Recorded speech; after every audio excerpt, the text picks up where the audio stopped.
అతడు ఐగుప్తులో ప్రవేశించుటకు సమీపించినప్పుడు అతడు తన భార్య అయిన శారయితో, ఇదిగో నీవు చక్కందానివని ఎరుగుదును.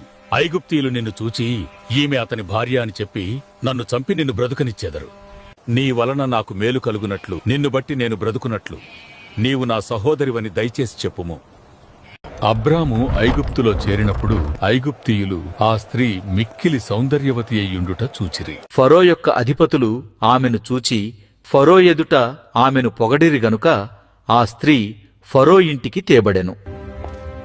అతడామెను బట్టి అబ్రామునకు మేలు చేసెను.